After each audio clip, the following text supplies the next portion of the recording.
नमस्कार साथियों, मेरा नाम है अक्षय और आपका स्वागत है दृष्टि पीसीएस चैनल की इस नई वीडियो में। ये हमारी रिवीजन सीरीज है जहां पर हम इस साल की यूपी पीसीएस को ध्यान में रखते हुए जो इंपॉर्टेंट खबरें हैं उनको एक बार रिवाइज करने की कोशिश कर रहे हैं, ताकि यदि आपके प्रश्न पत्र में इनसे जुड़ा कोई भी सवाल आता है तो उस सवाल को सॉल्व करने में आपको किसी भी तरह की समस्या का सामना ना करना पड़े। आज की जो हमारी वीडियो है वो बेसिकली आपका समिट्स और इंडेक्स पर फोकस करेगी। तो हम इस साल के जितने भी समिट्स रहे हैं, जितने भी इंडेक्स रहे हैं, उन सभी पर एक बार चर्चा करने की कोशिश करेंगे। तो मुझे उम्मीद है कि वीडियो और जो पूरी सीरीज है आपको बहुत ज्यादा पसंद आएगी और आपकी तैयारी में भी आपको मदद करेगी। चलिए वीडियो की शुरुआत करते हैं और सबसे पहले बात करते हैं हमारी पहली खबर की। हमारी पहली खबर में आपसे पूछा गया है कि हाइब्रिड मोड में मत्स्य पालन और एक्वाकल्चर इंश्योरेंस पर जो राष्ट्रीय सम्मेलन का आयोजन हुआ वो बेसिकली आपका कहां पर किया गया।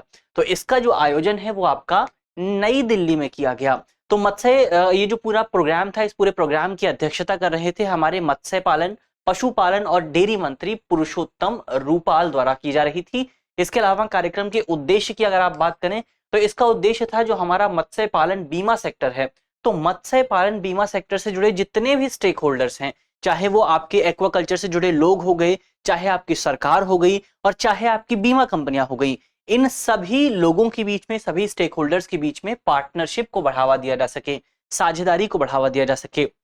तो उसी को ध्यान में रखते हुए सरकार की ओर से इस पूरे कार्यक्रम का आयोजन किया गया था।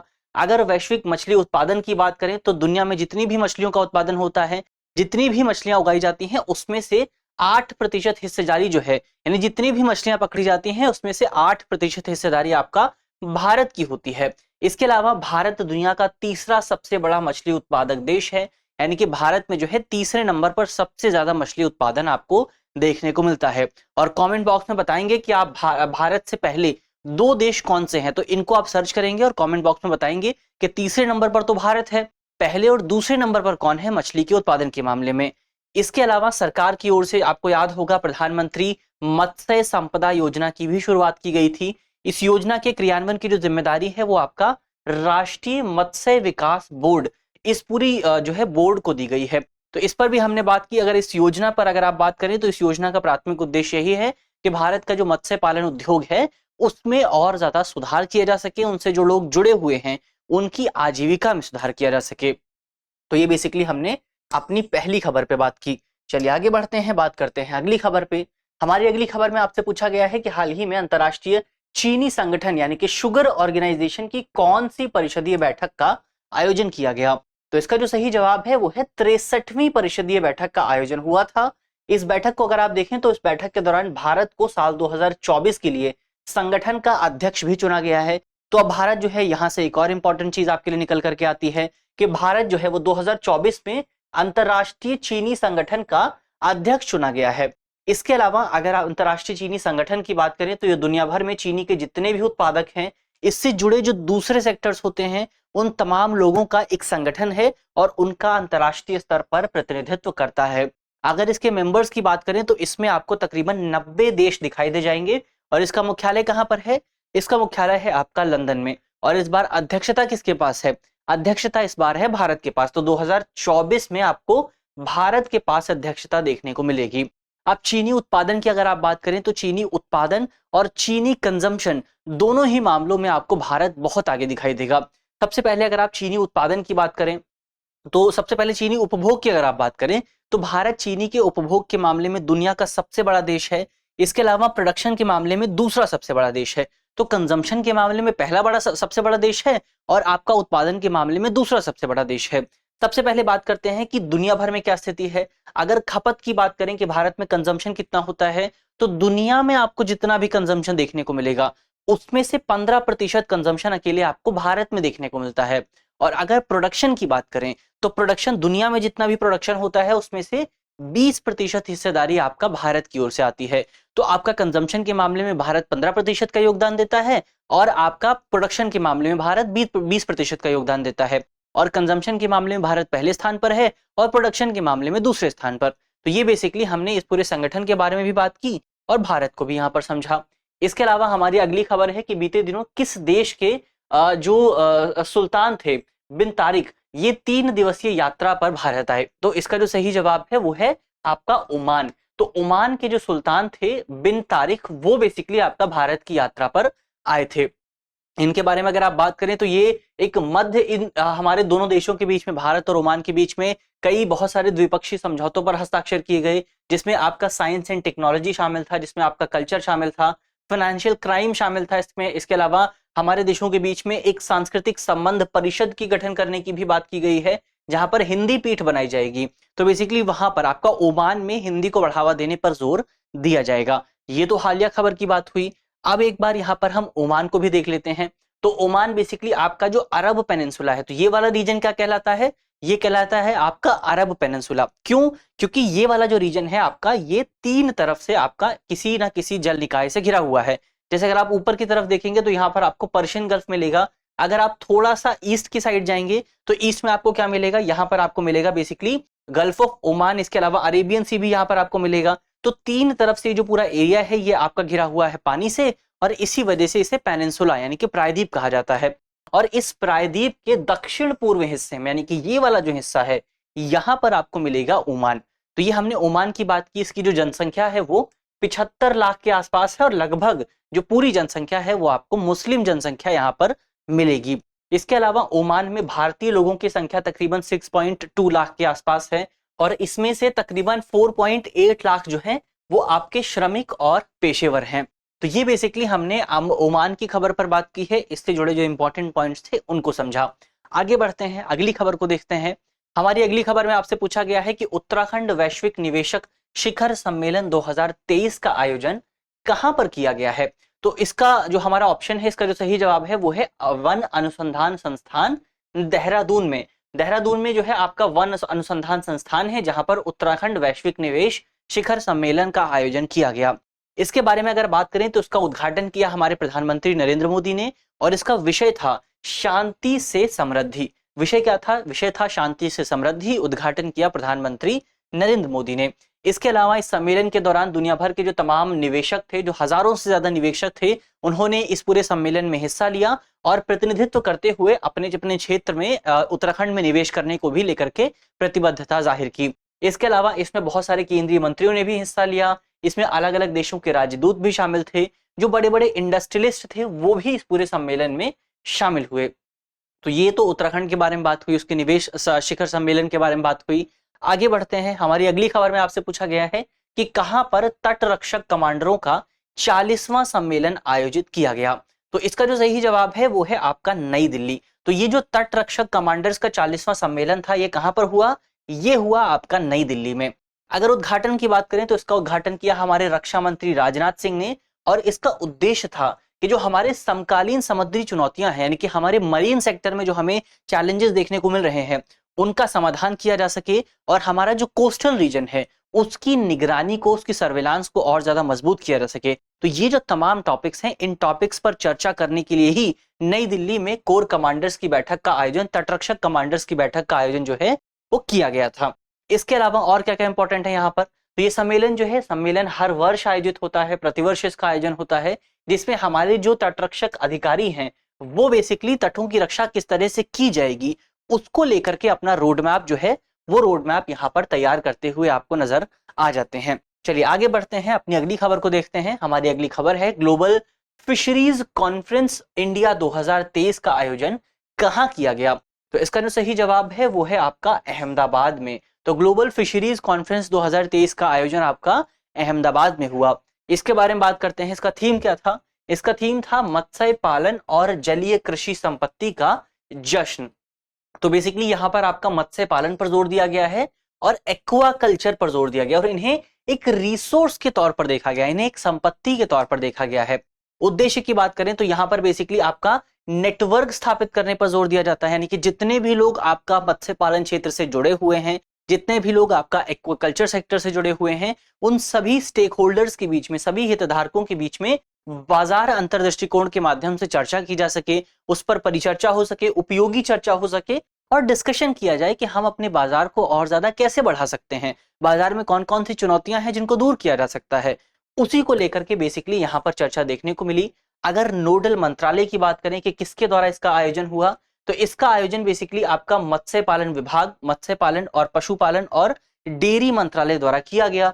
इसके अलावा इस कार्यक्रम में गुजरात सरकार के अंतर्देशीय जल पट्टा पोर्टल की भी शुरुआत हुई। तो बहुत सारे राज्यों ने अपने अलग अलग इनिशिएटिव की शुरुआत की, जिसमें गुजरात की ओर से आपका किसकी शुरुआत की गई? गुजरात की ओर से अंतर्देशीय जलाशय पट्टा पोर्टल की शुरुआत की गई। इसके अलावा कार्यक्रम में आंध्र प्रदेश को सर्वश्रेष्ठ समुद्री राज्य का दर्जा मिला। इसके अलावा जो आपका उत्तर प्रदेश है उसको सर्वश्रेष्ठ अंतर्देशीय राज्य का दर्जा प्राप्त हुआ। तो आपका जो आंध्र प्रदेश है उसको कौन सा मिला है? उसको मिला है आपका सर्वश्रेष्ठ समुद्री राज्य का दर्जा। और जो उत्तर प्रदेश है उसको मिला है सर्वश्रेष्ठ अंतर्देशीय राज्य का दर्जा। असम की अगर आप बात करें तो असम को सर्वश्रेष्ठ हिमालयी क्षेत्र और उत्तर पूर्वी राज्य का दर्जा प्राप्त हुआ है।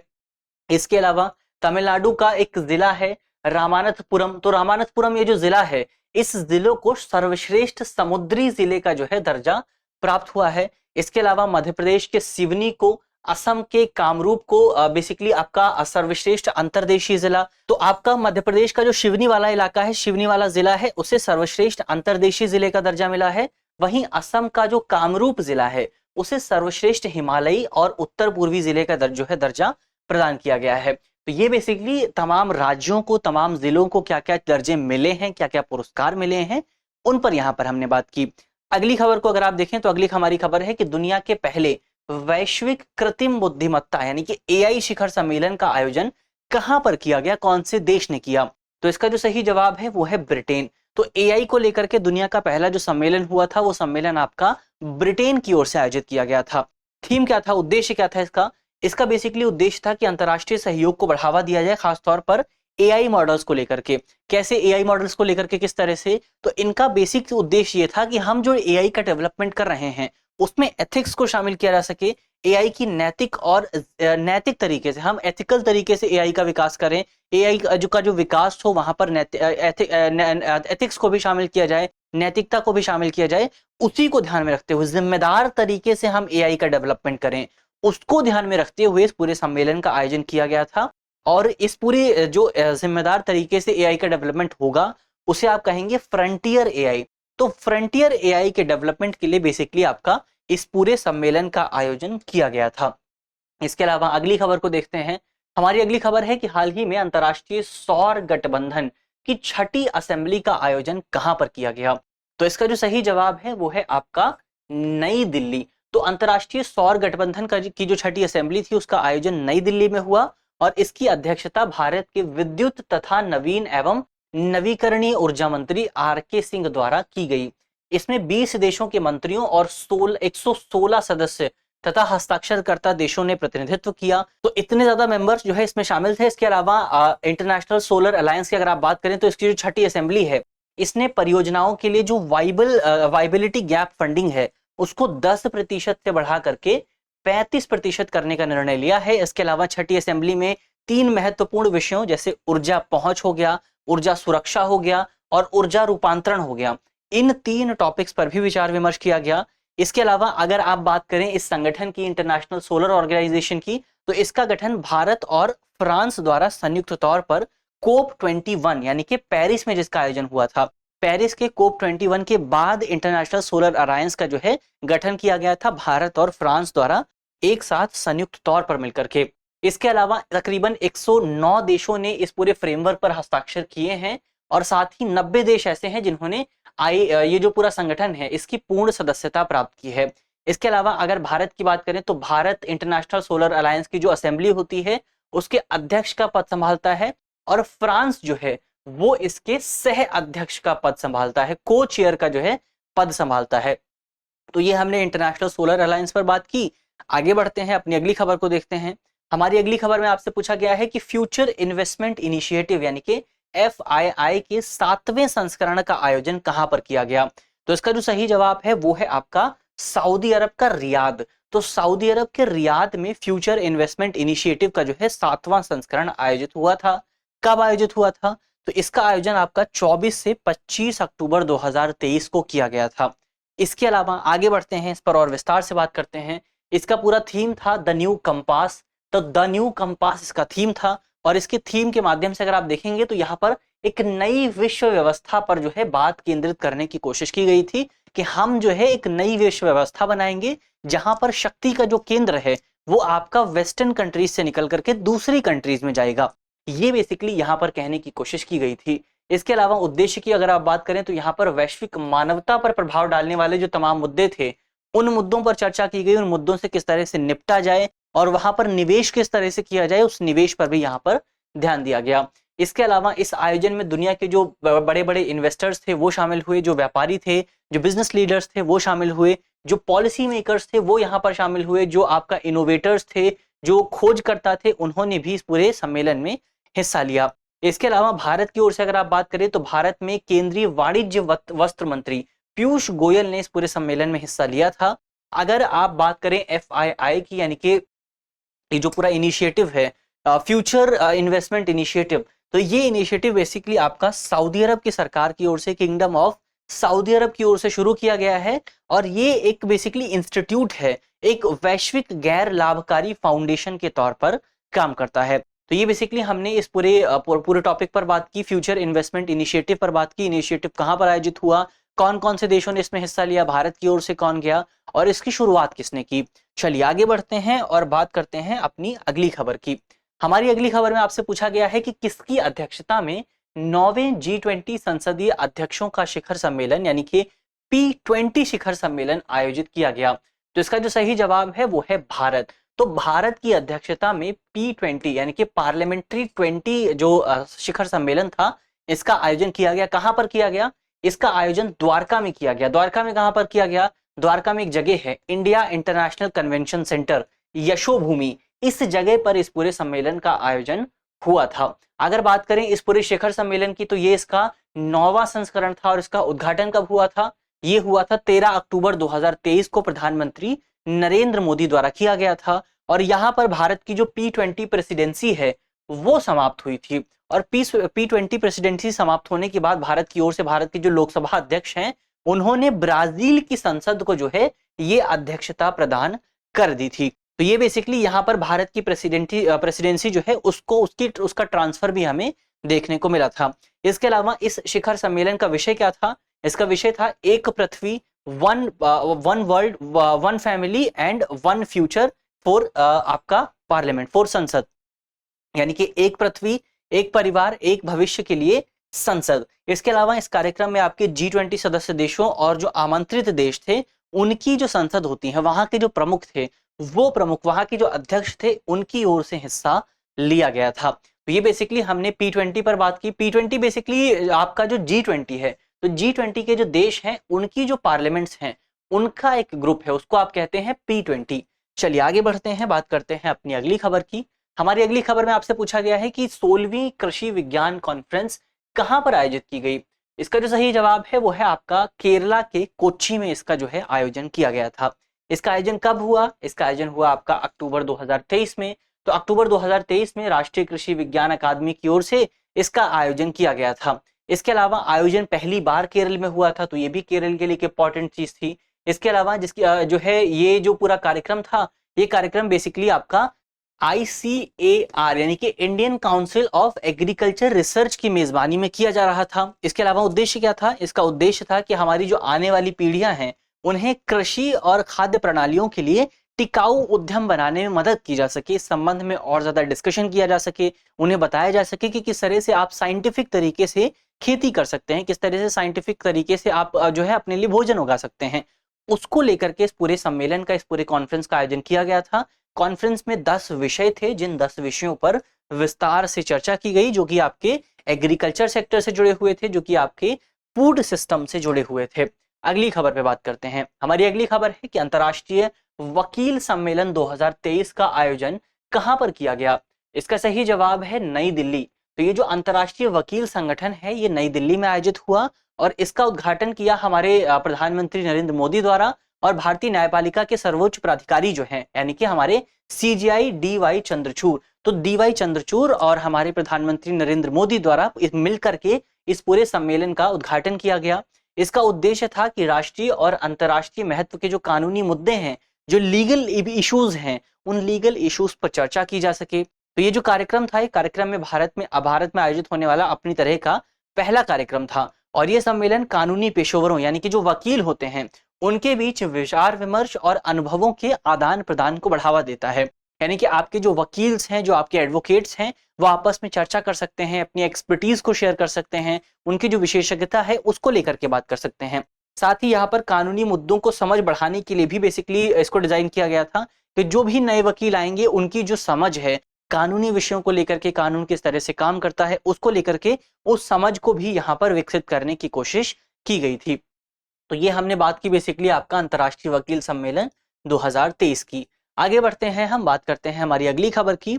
हमारी अगली खबर में आपसे पूछा गया है कि संयुक्त राष्ट्र जलवायु महत्वाकांक्षा शिखर सम्मेलन कहाँ पर आयोजित हुआ। तो इसका जो सही जवाब है वो है न्यूयॉर्क। तो ये जो सम्मेलन है ये आपका न्यूयॉर्क में आयोजित किया गया था और इस सम्मेलन की जो मेजबानी थी वो की गई हमारे संयुक्त राष्ट्र के सचिव एंटोनियो गुटेरेस की ओर से। तो एंटोनियो गुटेरेस ने इस पूरे सम्मेलन की मेजबानी की और इसका उद्देश्य था कि हमारा जो कोप 28 था यानी कि कॉन्फ्रेंस ऑफ पार्टीज 28, इस पूरे कोप 28 के हिस्से के रूप में जो जलवायु कार्यवाही है, जो क्लाइमेट हमारे एक्शंस हैं, उनको और ज्यादा मजबूत किया जा सके, क्लाइमेट एक्शंस को और ज्यादा बढ़ावा दिया जा सके।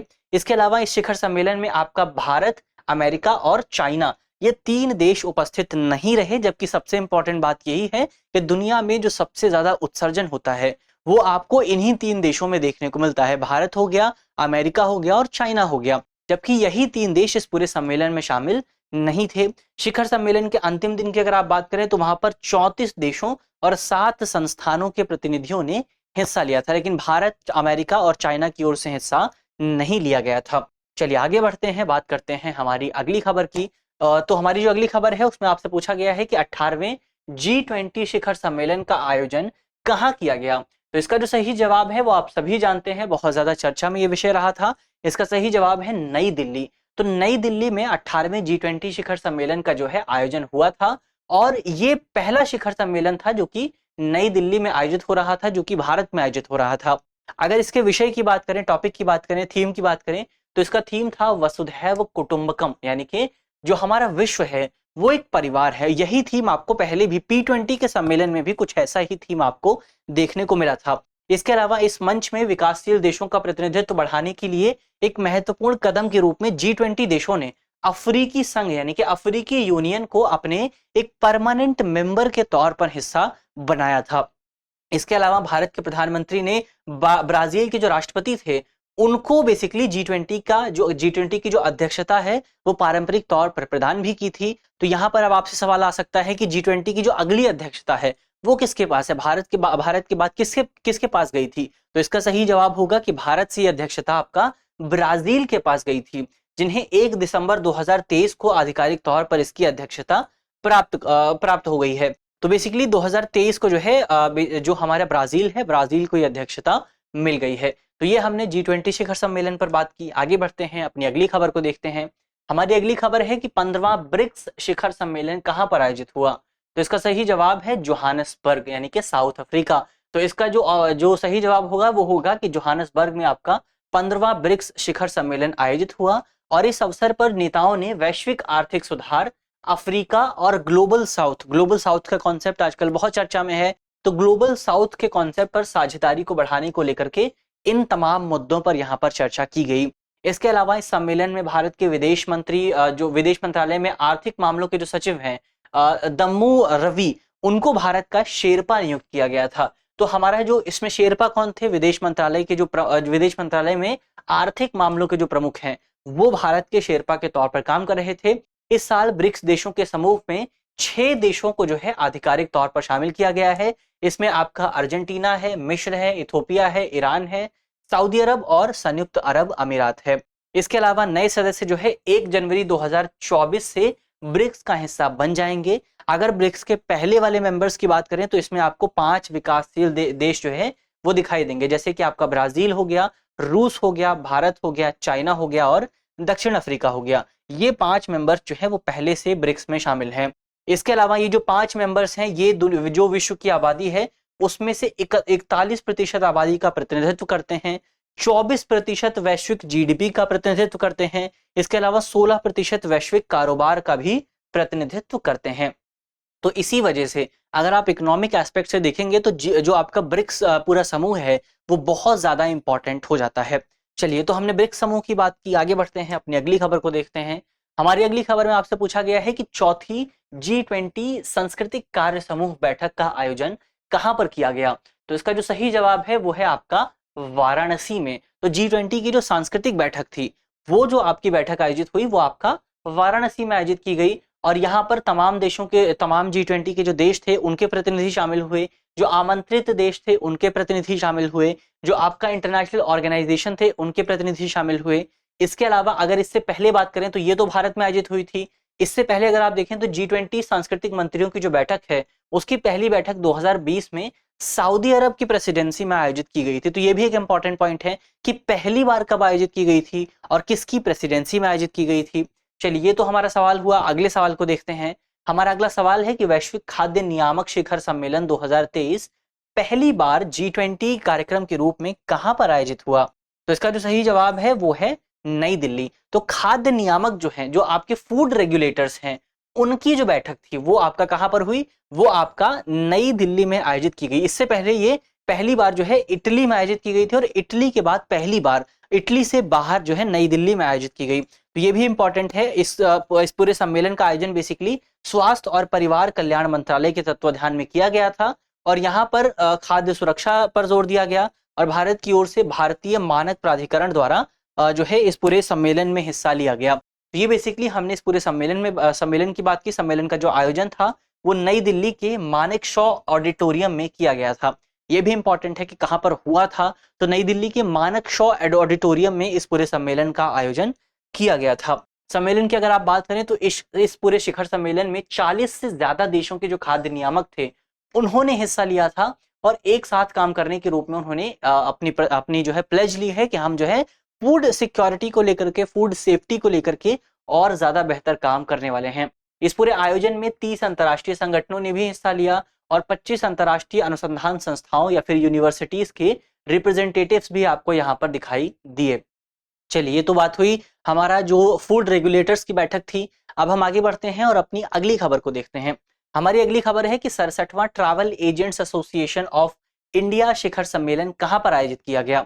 इसका आयोजन आपका श्रीलंका के कोलंबो में हुआ। तो इस पूरे सम्मेलन में बेसिकली सम्मेलन ने भारत और श्रीलंका के जो उद्योग पेशेवर थे उनको एक मंच प्रदान किया, जिस मंच पर आकर वो दोनों देशों के टूरिज्म इंडस्ट्री को डेवलप करने के लिए बेहतर प्रयास कर सकते थे। तो जिसमें श्रीलंका के जो राष्ट्रपति थे वो भी शामिल हुए, और भारत के जो उच्चायुक्त थे श्रीलंका में गोपाल बागले, वो भी इस पूरे कार्यक्रम में शामिल हुए। तो यहाँ पर इस कार्यक्रम का उद्देश्य ही यही था कि भारत और श्रीलंका में जो टूरिज्म इंडस्ट्री है उसको और ज्यादा बेहतर ढंग से विकसित किया जा सके। तो इसका आयोजन आपका श्रीलंका के कोलंबो में देखने को मिला। चलिए, आगे बढ़ते हैं, अपनी अगली खबर को देखते हैं। हमारी अगली खबर में आपसे पूछा गया है कि 23वां शंघाई सहयोग संगठन यानी कि SCO शिखर सम्मेलन की वर्चुअली अध्यक्षता किसके द्वारा की गई। तो इसका सही जवाब है कि ये जो 23वां SCO आपका शिखर सम्मेलन था इसकी अध्यक्षता भारत द्वारा की गई। तो सम्मेलन के दौरान बेसिकली नेताओं ने वैश्विक हितों में ज्यादा प्रतिनिधित्व और बहुध्रुवीय विश्व व्यवस्था के गठन का आह्वान किया, और इसका थीम था सुरक्षित संघाई सहयोग संगठन की ओर, यानी कि टुवर्ड्स अ सिक्योर SCO। आधिकारिक तौर पर इसके 9वें जो सदस्य देश थे उसके रूप में SCO की सदस्यता भी प्राप्त की। किसने प्राप्त की? ईरान ने प्राप्त की। यानी कि SCO का सबसे नवीनतम देश कौन है?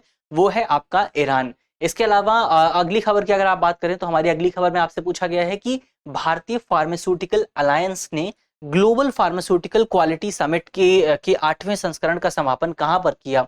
तो इसका सही जवाब है मुंबई में। इसके थीम की अगर आप बात करें तो इसका थीम था रोगी केंद्रता, विनिर्माण और गुणवत्ता का नया प्रतिमान। तो यहाँ पर गुणवत्ता को लेकर के, क्वालिटी को लेकर के नए स्टैंडर्ड सेट करने को लेकर के बात की गई है। आगे बढ़ते हैं, अगली जो हमारी खबर है उसमें आपसे पूछा गया है कि G20 पर्यटन कार्यकारी समूह की तीसरी बैठक का आयोजन कहां पर किया गया। तो इसका जो सही जवाब है वो है आपका जम्मू कश्मीर के श्रीनगर में। ये अपने आप में बहुत इंपॉर्टेंट खबर सामने निकल करके आती है कि आप देखेंगे कि पिछले कई सालों में जब से जम्मू कश्मीर में आपका टेररिज्म के मामले कम हुए हैं वहां पर टूरिज्म भी बढ़ रहा है। तो इसी टूरिज्म को बढ़ाने के लिए इस बार सरकार का प्रयास था कि हम G20 की जो एक इंपॉर्टेंट बैठक है खासतौर पर टूरिज्म को लेकर के, उस बैठक का आयोजन ही श्रीनगर में किया गया। इस पूरे बैठक में अगर आप बात करें तो इसमें G20 देशों के प्रतिनिधियों ने हिस्सा लिया, आमंत्रित देशों के प्रतिनिधियों ने हिस्सा लिया, अंतर्राष्ट्रीय संगठनों ने हिस्सा लिया।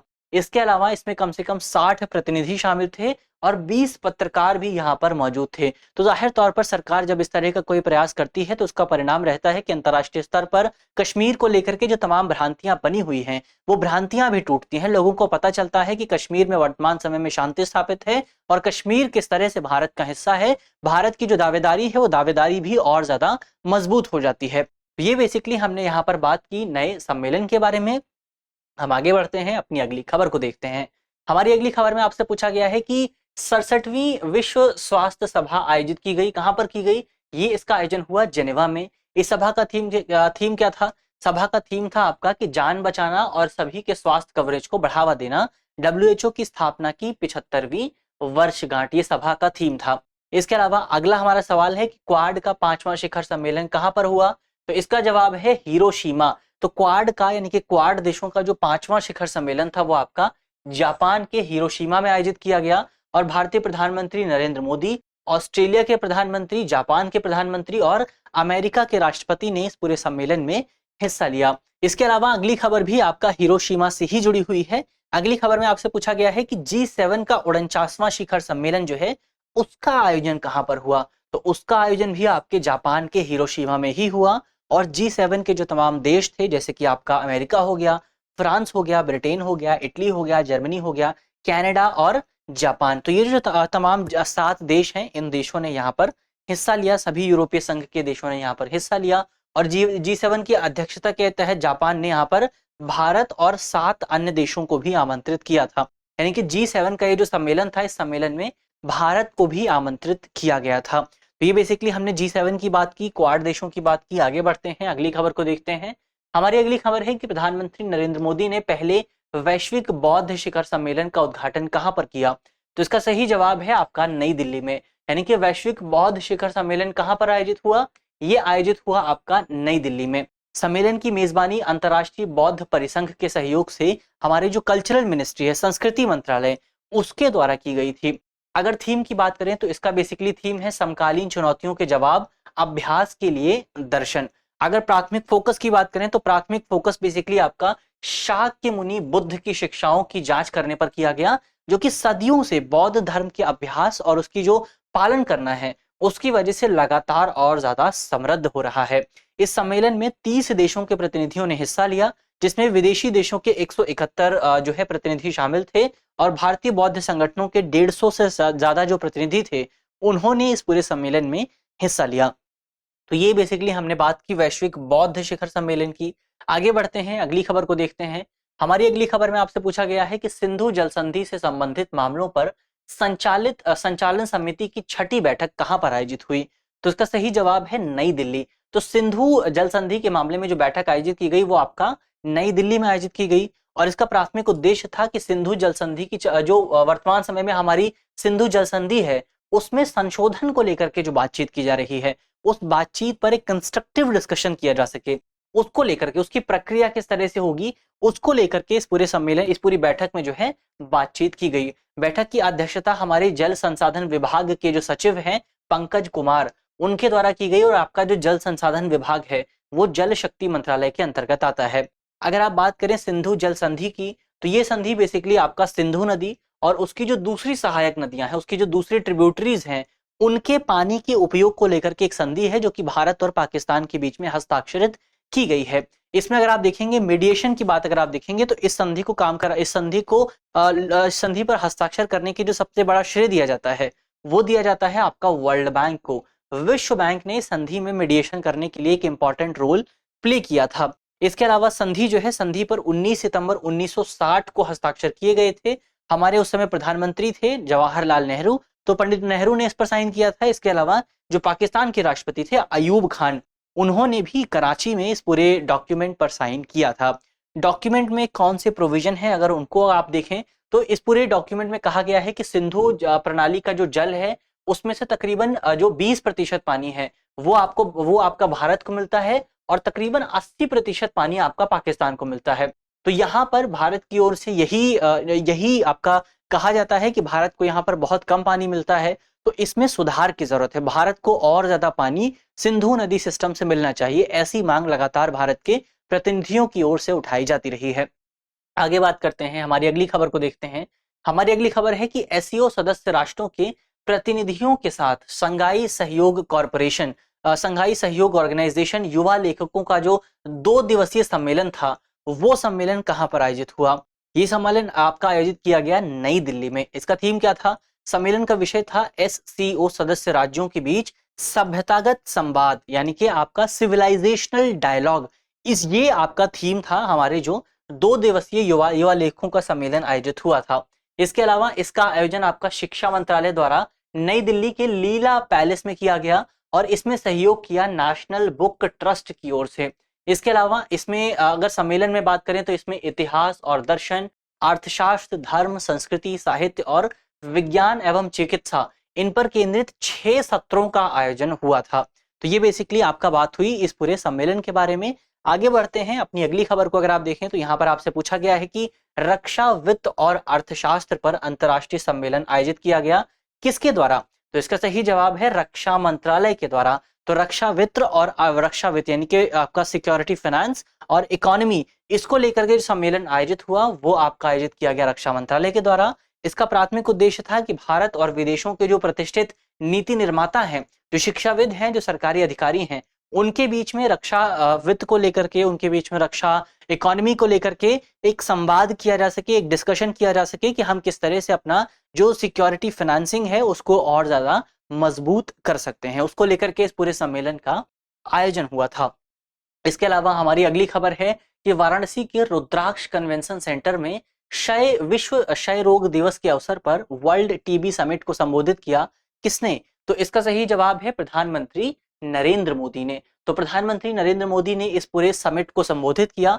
इस पूरे समिट का जो आयोजन है वो आपका स्वास्थ्य और परिवार कल्याण मंत्रालय, इसके अलावा स्टॉप टीबी पार्टनरशिप, इन दोनों की ओर से संयुक्त तौर पर किया गया था। कब किया गया था? विश्व क्षय रोग दिवस के अवसर पर किया गया था। इस कार्यक्रम में 30 से ज्यादा देशों के अंतर्राष्ट्रीय प्रतिनिधियों ने हिस्सा लिया और आयोजन के दौरान प्रधानमंत्री नरेंद्र मोदी ने टीबी मुक्त पंचायत पहल जो है इसकी भी शुरुआत की। अगर आप बात करें भारत में टीबी के मामलों की तो साल 2018 अगर आपको याद हो तो मार्च 2018 में नई दिल्ली में आयोजित टीबी शिखर सम्मेलन के दौरान हमारे जो प्रधानमंत्री थे उन्होंने निर्धारित समय यानी कि 2030 से 5 साल पहले यानी कि 2025 तक हमारे देश में टीबी को पूरी तरह से खत्म करने का आह्वान किया था। तो हमारा टारगेट क्या है? हमारा टारगेट है कि हम 2025 तक टीबी के मामलों को पूरी तरह से समाप्त कर देंगे। जबकि दुनिया का टारगेट क्या है? एसडीजी में जो टारगेट डिसाइड किया गया है वो है 2030। तो ये एक इंपॉर्टेंट चीज है जिसको आप याद रखिए।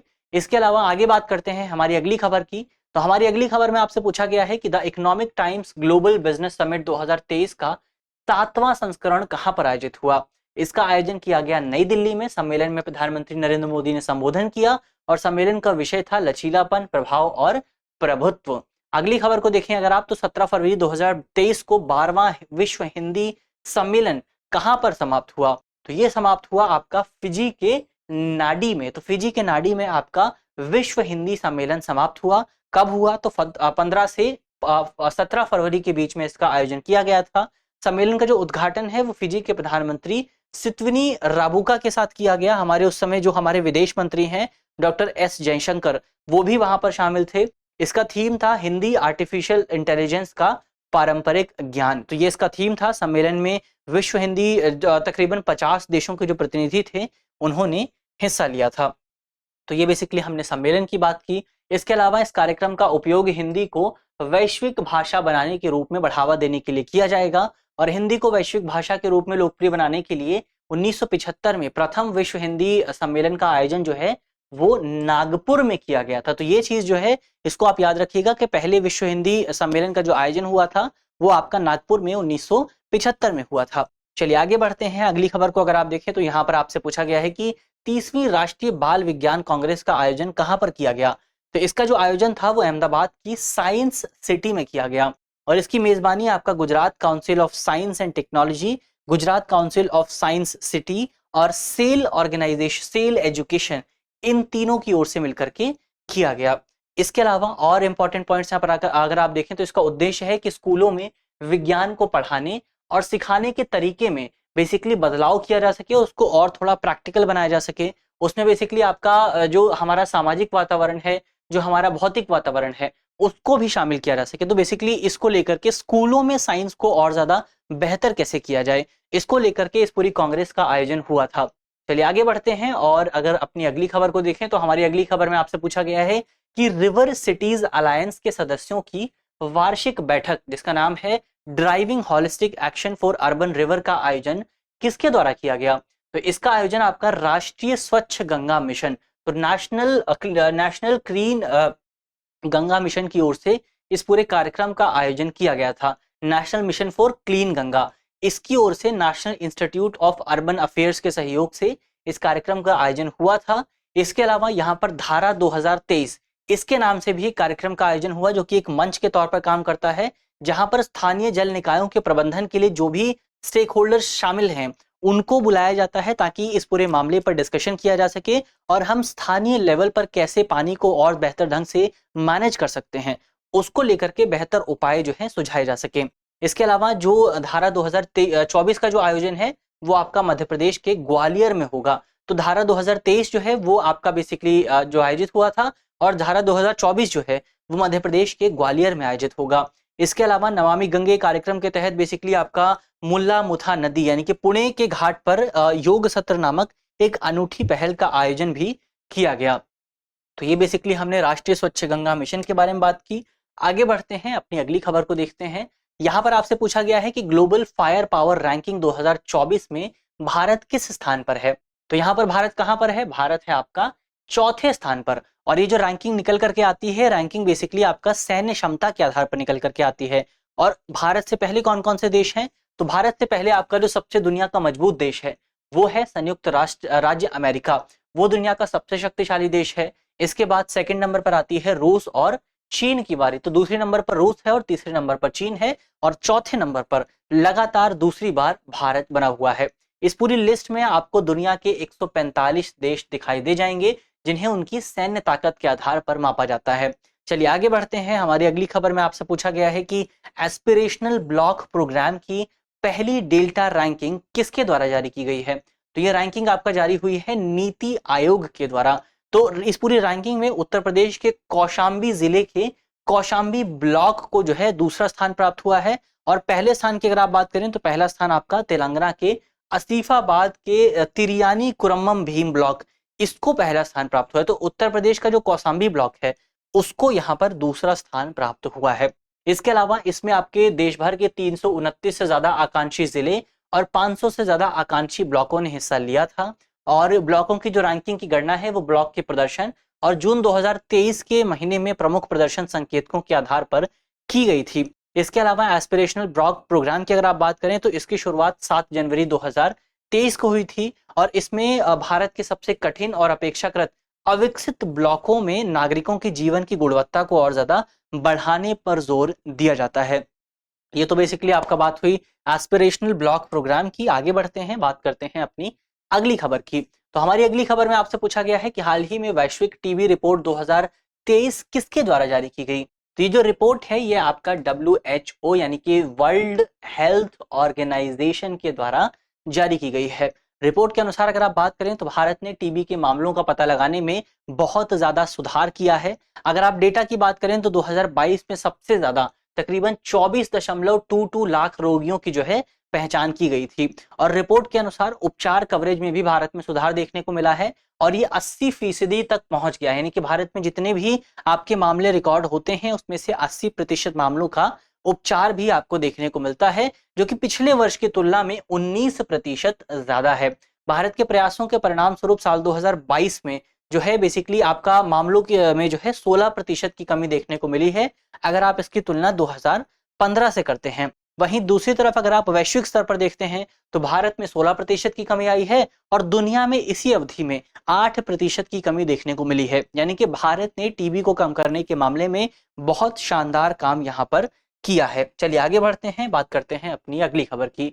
हमारी अगली खबर में आपसे पूछा गया है कि अंतर्राष्ट्रीय माइग्रेशन आउटलुक 2023 कौन जारी करता है। तो इसका सही जवाब है कि ये जो रिपोर्ट है ये आपका OECD यानी कि आर्थिक सहयोग और विकास संगठन द्वारा जारी की जाती है। वर्ष 2021 और 22 में भारत जो है वो चीन को पछाड़ करके OECD यानी कि आर्थिक सहयोग और विकास संगठन के देशों में प्रवास का प्राथमिक स्रोत बन गया, यानी कि भारत से सबसे ज्यादा लोग आपको यहाँ पर देखने को मिल जाएंगे। इसके अलावा दोनों ही वर्षों में तकरीबन 0.41 मिलियन लोग जो है नए प्रवासियों के साथ, नए जो प्रवासी थे वो भारत से गए और OECD देशों में रहने लगे। इसके अलावा रूस यूक्रेन युद्ध के कारण OECD क्षेत्र में रिकॉर्ड संख्या में आपको शरणार्थियों का अंतर प्रवाह यानी कि इनफ्लो देखने को मिला है, जिसमें 10 मिलियन से अधिक लोग आंतरिक रूप से विस्थापित हुए हैं। भारत की बात करें, भारत, उज्बेकिस्तान और तुर्की से श्रमिकों के जो प्रवासन में उल्लेखनीय वृद्धि आपको देखने को मिली है, जिससे वे यूक्रेन के बाद प्रवासन करने वाले प्रमुख देश बन गए हैं। अगर 4 शीर्ष गंतव्य देशों की बात करें कि कहां पर सबसे ज्यादा लोग जाते हैं, तो इसमें आपका पहला देश है अमेरिका, इसके अलावा सेकंड नंबर पर है जर्मनी, फिर है यूनाइटेड किंगडम और फिर है स्पेन। तो ये 4 देश हैं जहां पर बेसिकली आपका जो माइग्रेशन की बढ़ोतरी रही है वो 21 से 35% के आसपास रही है। वहीं जो पांचवा देश है आपका कनाडा। कनाडा में जो बढ़ोतरी रही है वो केवल 8% के आसपास रही है। तो ये बेसिकली हमने बात की कि OECD देशों में कितना माइग्रेशन आपको देखने को मिलता है। चलिए आगे बढ़ते हैं, अपनी अगली खबर को देखते हैं। हमारी अगली खबर में आपसे पूछा गया है कि वैश्विक भूख सूचकांक यानी कि वर्ल्ड हंगर इंडेक्स 2023 रिपोर्ट किसके द्वारा प्रकाशित की जाती है। हमारा जो सही जवाब है वो है ये रिपोर्ट बेसिकली आपका कंसर्न वर्ल्ड वाइड और जर्मनी के वेल्थुंगर हिल्पे द्वारा जारी की जाती है। तो ये एक इंस्टीट्यूट है जिसके द्वारा इस रिपोर्ट को जारी किया जाता है। इस सूचकांक में भारत जो है बेसिकली 125 देशों में 111वें स्थान पर रहा है, जो कि दर्शाता है कि भारत में भुखमरी की जो समस्या है वो बहुत गंभीर लेवल पर मौजूद है। वहीं अगर आप इसकी तुलना भारत के पिछले साल के प्रदर्शन से करेंगे तो भारत का प्रदर्शन खराब हुआ है। 2022 में भारत को इस सूचकांक में 107वां स्थान प्राप्त हुआ था, जबकि 2023 में भारत को 111वां स्थान प्राप्त हुआ है। अगर इस इंडेक्स में बात करें भारत के पड़ोसी देशों की, तो पाकिस्तान इसमें 102वें स्थान पर रहा है, यानी कि भारत की जो स्थिति है रिपोर्ट के मुताबिक पाकिस्तान से भी खराब है। इसके अलावा बांग्लादेश आपका 81वें स्थान पर है, नेपाल आपका 69 स्थान पर है, श्रीलंका आपका 60वें स्थान पर है, यानी कि भारत इन सभी देशों ने भारत से बेहतर प्रदर्शन किया है। अगर बात करें पहले स्थान पर कौन है, तो पहले स्थान पर आपको बेलारूस, बोस्निया और हर्जेगोविना, चिली, चीन जो है आपको शीर्ष रैंकिंग वाले देशों में मिलेंगे। यहाँ पर भुखमरी का स्तर सबसे ज्यादा कम है। यमन में बात करें, मेडागास्कर में बात करें, आप मध्य अफ्रीकी गणराज्य में बात करें, तो यहाँ पर आपको सूचकांक के मुताबिक सबसे ज्यादा जो है भुखमरी दिखाई दे जाएगी। सूचकांक पर आधारित रिपोर्ट के अनुसार भारत में जो बाल कुपोषण की दर है वो सबसे ज्यादा विश्व में देखने को मिली है और ये तकरीबन 18.7% के आसपास आपको दिखाई दे जाएगी। चलिए आगे बढ़ते हैं, बात करते हैं अपनी अगली खबर की। तो हमारी अगली खबर में आपसे पूछा गया है कि हाल ही में किसने वैश्विक नवाचार सूचकांक 2023 प्रकाशित किया।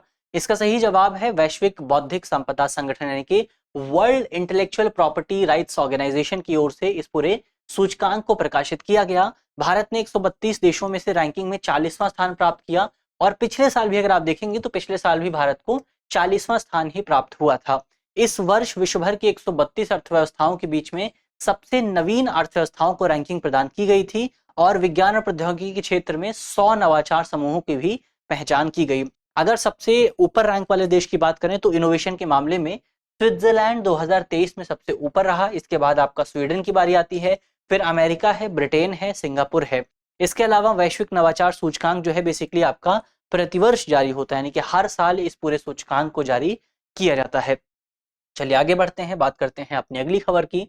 हमारी अगली खबर में आपसे पूछा गया है कि राष्ट्रीय बहुआयामी गरीबी सूचकांक एक प्रगति संबंधित समीक्षा, ये जो रिपोर्ट है ये रिपोर्ट किसने जारी की है। तो ये रिपोर्ट आपका बेसिकली नीति आयोग की ओर से जारी की गई है। रिपोर्ट के अनुसार अगर आप मानेंगे तो 2015-16 के बीच 2015-16 से 2019-20 की जो अवधि रही, इस दौरान तकरीबन 13.5 करोड़ लोग बहुआयामी गरीबी यानी कि मल्टी डायमेंशनल पॉवर्टी से बाहर हो गए। तो इस दौरान बहुआयामी गरीबी की जो संख्या है वो 24.85% से गिर करके 14.96% जो है हो गई है। अगर आप पिछले 5 वर्षों में बात करें तो पिछले 5 वर्षों में बहुआयामी गरीबी से जो लोग प्रभावित थे उनकी संख्या में जो है आपको 9.89% की कमी देखने को मिलेगी। और सबसे ज्यादा जिस राज्य में गरीबों की संख्या में कमी आई है वो है आपका उत्तर प्रदेश, और उत्तर प्रदेश के बाद बारी आती है बिहार की, और बिहार के बाद बारी आती है मध्य प्रदेश की। तो उत्तर प्रदेश में सबसे ज्यादा कम हुए हैं, इसके बाद बिहार में, और फिर उसके बाद मध्य प्रदेश में। इसके अलावा और अगर आप बात करें तो नीति आयोग के अनुसार गरीबी में सबसे अधिक जो गिरावट है वो ग्रामीण लेवल पर ही आई है। ग्रामीण इलाके में अगर आप देखेंगे तो बहुआयामी गरीबी 2015-16 में 32.6% के आसपास थी, जो कि 2019-21 में घट करके 19.3% पहुंच गई है। इसके अलावा अगर शहरी क्षेत्रों में बात करें तो शहरी क्षेत्रों में ये पहले 8.7% के आसपास हुआ करती थी, और अब ये गिर करके 5.3% जो है पहुंच गई है। और ये जो पूरा डेटा है, डेटा आपका राष्ट्रीय परिवार स्वास्थ्य सर्वेक्षण 2019-21 के डेटा पर आधारित है। अब बात करते हैं हेनले पासपोर्ट इंडेक्स की। तो हेनले पासपोर्ट इंडेक्स 2023 कौन जारी करता है? ये जारी किया जाता है आपका हेनले एंड पार्टनर्स की ओर से। तो एक कंपनी है जो कंपनी इस पूरे इंडेक्स को जारी करती है। रिपोर्ट के अनुसार अगर आप देखेंगे तो सिंगापुर दुनिया का सबसे शक्तिशाली पासपोर्ट है। सिंगापुर के बाद आपको जर्मनी मिलेगा, जर्मनी के बाद इटली और स्पेन। तो ये जो है दुनिया के कुछ दूसरे सबसे शक्तिशाली पासपोर्ट आपको यहाँ पर मिलेंगे। भारत की अगर आप बात करें तो भारत के सूचकांक में भारत के जो स्थान है उसमें आपको उल्लेखनीय प्रगति देखने को मिली है, जिससे पिछले वर्ष की तुलना में भारत को 5 स्थान बेहतर प्राप्त हुए हैं। भारत वर्तमान समय में अगर आप देखेंगे तो टोगो और सेनेगल के साथ 80वें स्थान पर इस पूरे सूचकांक में आपको दिखाई दे जाएगा। अपनी अगली खबर की बात करें तो यहाँ पर आपसे पूछा गया है कि जुलाई 2023 में फोर्ब्स द्वारा जारी अमेरिका की 100 सबसे अमीर महिलाओं में कितनी भारतीय महिलाएं शामिल हैं? तो इसका जो सही जवाब है वो है 4। तो फोर्ब्स की जो रिपोर्ट आई है जिसमें 100 सबसे शक्तिशाली महिलाओं की बात की गई है, उसमें भारत की 4 महिलाएं भी शामिल हैं। अगर पहले नंबर पर बात करें तो डायना हेंड्रिक्स ये जो है पहले स्थान पर हैं, जो कि आपका एबीसी सप्लाई की सह संस्थापक हैं। इसके अलावा दूसरे स्थान पर अगर आप बात करें तो संगीतकार रिहाना दूसरे स्थान पर है, जिनकी जो कुल संपत्ति है वो 1.4 बिलियन डॉलर के आसपास है। अगर भारतीय महिलाओं की बात करें तो इसमें 15वां स्थान आपका जयश्री उलाल ने प्राप्त किया है, जो कि computer networking firm Arista network की प्रेसिडेंट और सीईओ हैं। इसके अलावा 25वां स्थान नीरजा सेठी ने प्राप्त किया है, जो कि आईटी कंसल्टिंग और आउटसोर्सिंग फर्म सिंटेल की सह संस्थापक हैं। 50वां स्थान आपका नेहा नरखेड़े ने प्राप्त किया है, जो कि क्लाउड कंपनी कन्फ्लुएंट की मुख्य तकनीकी अधिकारी यानी कि चीफ टेक्निकल ऑफिसर और सह संस्थापक हैं। और 77वां स्थान इसमें इंदिरा नुई ने प्राप्त किया है, जो कि आपका पेप्सिको की पूर्व चेयरपर्सन इंदिरा नुई की कुल संपत्ति जो है वो 35 करोड़ की डॉलर के आसपास है। आगे बढ़ते हैं, अपनी अगली खबर को देखते हैं। यहां पर आपसे पूछा गया है कि वैश्विक शांति सूचकांक यानी कि ग्लोबल पीस इंडेक्स 2023 कौन जारी करता है? इसका सही जवाब है ऑस्ट्रेलियाई think tank institute for economic and peace. तो इसके द्वारा ग्लोबल पीस इंडेक्स जारी किया गया, और ये जो इंडेक्स था ये आपका 2022 के डेटा पर आधारित था। इसमें आइसलैंड दुनिया का सबसे शांतिपूर्ण देश कहलाया। इसके बाद आपका डेनमार्क, आयरलैंड, न्यूजीलैंड और ऑस्ट्रिया को स्थान मिला। इस रैंकिंग में अफगानिस्तान सबसे अंतिम स्थान पर रहा, और वहीं यमन 162वें स्थान पर और सीरिया 161वें स्थान पर आपको दिखाई दिया। 163 देशों को यहाँ पर रैंक किया गया था, जिसमें भारत को 126वां स्थान प्राप्त हुआ। जबकि पिछले वर्ष अगर आप देखेंगे तो पिछले वर्ष यानी 2022 में भारत को 128वां रैंक प्राप्त हुआ था, यानी कि 2 रैंक की भारत को बढ़ोतरी जरूर देखने को मिली है। चलिए आगे बढ़ते हैं, ये हमने बात की ग्लोबल पीस इंडेक्स की। आगे बात करते हैं आपका ऊर्जा संक्रमण सूचकांक यानी कि एनर्जी ट्रांजिशन इंडेक्स 2023 कौन जारी करता है? हमारा जो सही जवाब है वो है विश्व आर्थिक मंच यानी कि वर्ल्ड इकोनॉमिक फोरम की ओर से ये जारी किया गया है। इस पूरे सूचकांक में भारत को 67वां स्थान प्राप्त हुआ। सूची में स्वीडन जो है शीर्ष स्थान पर रहा। उसके बाद 120 देशों की सूची में शीर्ष 5 देशों में आपका डेनमार्क, नॉर्वे, फिनलैंड और स्विट्जरलैंड शामिल रहे। अगली खबर को अगर आप देखें तो ग्लोबल लिवेबिलिटी इंडेक्स 2023 किस संस्थान ने जारी किया? तो इसका जो सही जवाब है वो है इकोनॉमिस्ट इंटेलिजेंस यूनिट। तो इकोनॉमिस्ट इंटेलिजेंस यूनिट की ओर से इस पूरे सूचकांक को, इस पूरे इंडेक्स को जारी किया गया। इसमें ऑस्ट्रिया की राजधानी वियना को वर्ष 2023 में रहने योग्य सबसे उत्तम शहर का स्थान प्राप्त हुआ। इसके अलावा वियना के बाद आप देखेंगे तो डेनमार्क का कोपहेगन जो शहर है वो दूसरे स्थान पर रहा, यानी कि कोपहेगन में भी जाकर के आप रह सकते हैं। इसके अलावा साल 2023 के बाद साल 2023 के लिए वियना सबसे जो रहने योग्य शहर था। ये जो रैंकिंग थी 173 शहरों को यहाँ पर रैंक किया गया। रैंक आपका स्वास्थ्य के आधार पर किया गया, शिक्षा के आधार पर, स्थिरता के आधार पर, इंफ्रास्ट्रक्चर के आधार पर और एनवायरमेंट के आधार पर बहुत सारे कारक यहाँ पर इस्तेमाल किए गए। और इन 173 जो है आपका शहर जो थे, इनकी सूची में भारत के 5 शहर आपको दिखाई दिए। जैसे नई दिल्ली और मुंबई अगर आप देखेंगे तो 141वें और 144वें स्थान पर रहे, वहीं अहमदाबाद और बेंगलुरु 147वें और 148वें स्थान पर रहे। चलिए आगे बढ़ते हैं, अपनी अगली खबर को देखते हैं। हमारी अगली खबर में आपसे पूछा गया है कि वैश्विक प्रतिस्पर्धा सूचकांक 2023 कौन जारी करता है। इसका सही जवाब है कि ये जो सूचकांक है ये आपका international institute for management development, इसकी ओर से जारी किया गया है। इस इंस्टीट्यूट के बारे में बात करें, इस सूचकांक के बारे में अगर आप बात करें तो इस साल की रैंकिंग में पहले 3 स्थानों पर डेनमार्क, आयरलैंड और स्विट्जरलैंड मौजूद रहे। यानी इन 3 देशों में आपको सबसे ज्यादा वैश्विक प्रतिस्पर्धा देखने को मिलेगी। और इसके बारे में विस्तार से अगर आप देखें तो इसकी ओवरऑल रैंकिंग में सिंगापुर तीसरे स्थान से खिसक करके आपका चौथे स्थान पर पहुंच गया, और भारत की रैंकिंग में 3 स्थानों की जो है गिरावट आपको देखने को मिली है, और भारत जो है इसमें आपका 40वें स्थान पर पहुंच गया है। आगे देखते हैं, हमारा अगला सवाल है कि QS वर्ल्ड यूनिवर्सिटी रैंकिंग 2024 में दुनिया की सबसे सर्वश्रेष्ठ यूनिवर्सिटी कौन सी है। तो इसका सही जवाब है, ये यूनिवर्सिटी है आपका मैसाचुसेट्स इंस्टीट्यूट ऑफ टेक्नोलॉजी यानी कि MIT। तो MIT दुनिया की सबसे सर्वश्रेष्ठ यूनिवर्सिटी कहलाई, इसके बाद कैम्ब्रिज विश्वविद्यालय और फिर ऑक्सफोर्ड विश्वविद्यालय को स्थान मिला। इसके अलावा भारत की जो IIT बॉम्बे है वो इस रैंकिंग में 149वें स्थान पर रहा 150 यूनिवर्सिटीज की रैंकिंग में, और ये भारत का पहला इंस्टीट्यूट था जिसे इस पूरे रैंकिंग में स्थान प्राप्त हुआ 150 देशों में। ये तकरीबन 8 साल बाद पहली बार हुआ था जब भारत का कोई इंस्टीट्यूट इस पूरे रैंकिंग में 150 देशों में से एक था। तो ये भारत के लिए बड़ी उपलब्धि है, लेकिन हमें आगे बहुत दूर जाना है।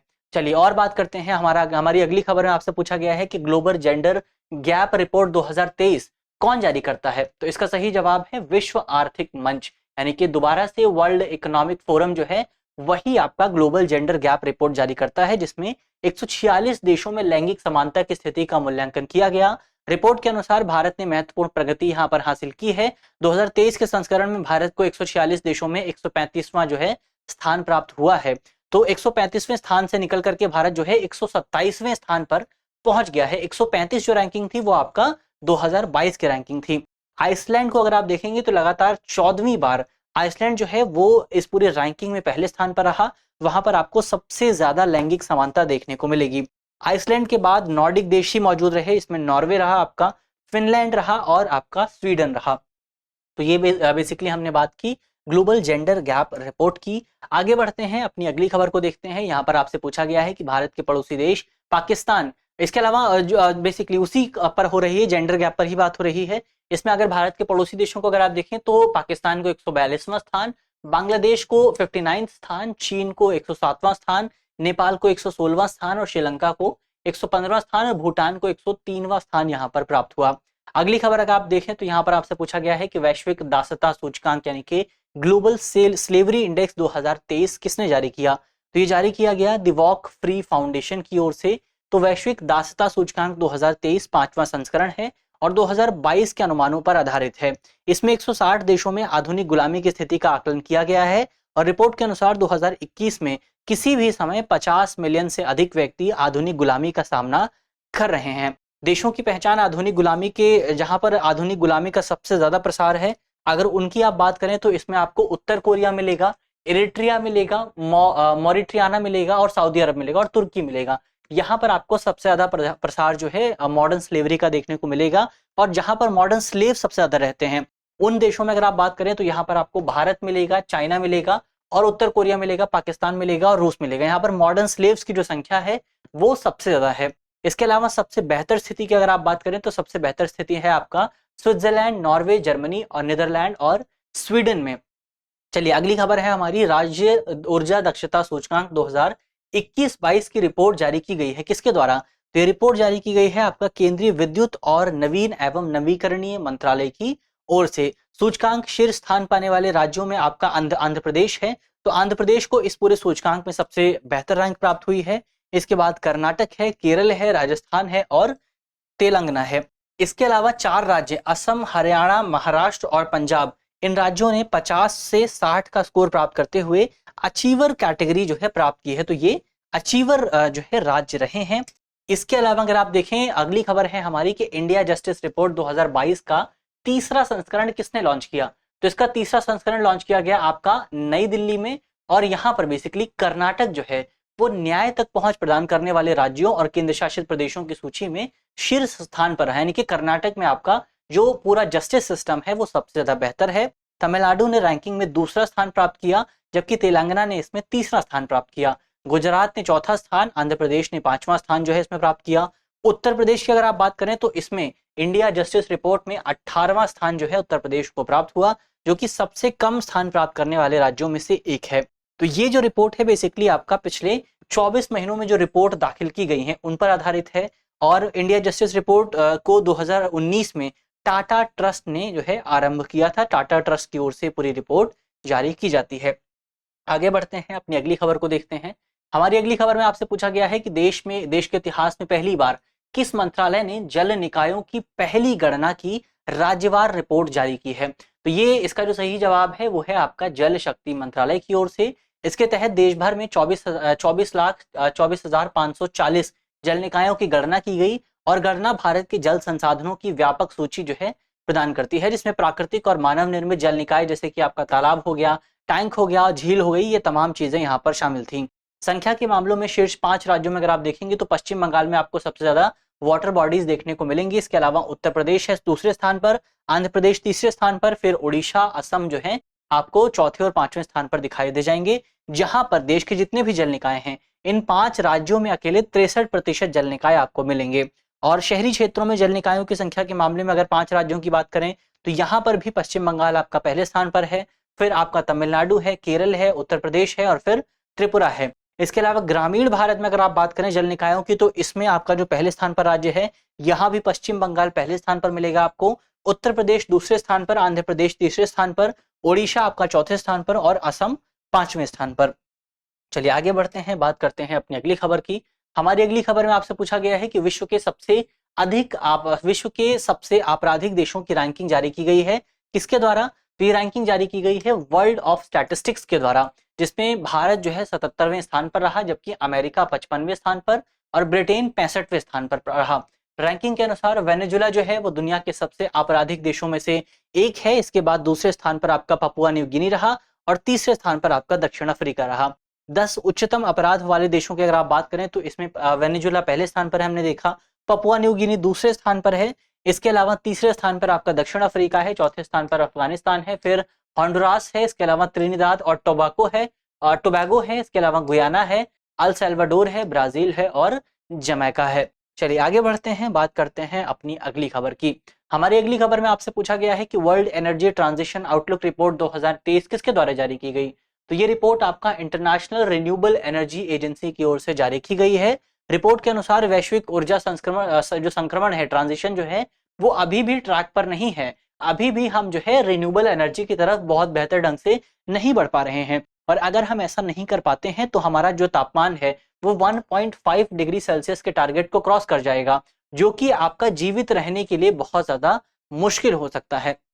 तो अगर हमें इस टारगेट को प्राप्त करना है, अगर हमें ट्रांजिशन करना है, तो हमें सालाना 1000 गीगावाट के औसत के साथ जो है रिन्यूएबल एनर्जी स्थापित करनी पड़ेगी। ये बेसिकली हमने एनर्जी ट्रांजिशन आउटलुक पर बात की। अगली खबर को देखते हैं। यहाँ पर बेसिकली हमारी कुछ शॉर्ट खबरें हैं, उन शॉर्ट खबरों को एक एक करके हम यहाँ पर चर्चा करते हैं उन पर। तो इसमें पहली खबर है कि हाल ही में 47वें गणतंत्र दिवस की परेड में उत्तर प्रदेश की झांकी का स्थान रहा। तो उत्तर प्रदेश की झांकी को तीसरा स्थान प्राप्त हुआ। उत्तर प्रदेश का वह शहर जहां पर हाल ही में यूपी ग्लोबल इन्वेस्टर समिट 2023 का आयोजन हुआ, तो इसका आयोजन आपका लखनऊ में हुआ। हाल ही में मध्य प्रदेश में संपन्न खेलो इंडिया यूथ गेम्स में उत्तर प्रदेश का स्थान रहा। उत्तर प्रदेश को खेलो इंडिया यूथ गेम्स में 14वां स्थान प्राप्त हुआ। 11 जून 2023 को प्रधानमंत्री ने पहले इंटरनेशनल ट्रेनिंग कॉन्क्लेव का उद्घाटन किया। कहां पर किया?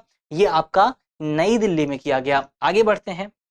आगे आपसे पूछा गया है कि 14 अक्टूबर 2023 को प्रधानमंत्री नरेंद्र मोदी ने 141वें अंतर्राष्ट्रीय ओलंपिक समिति सत्र का उद्घाटन किया।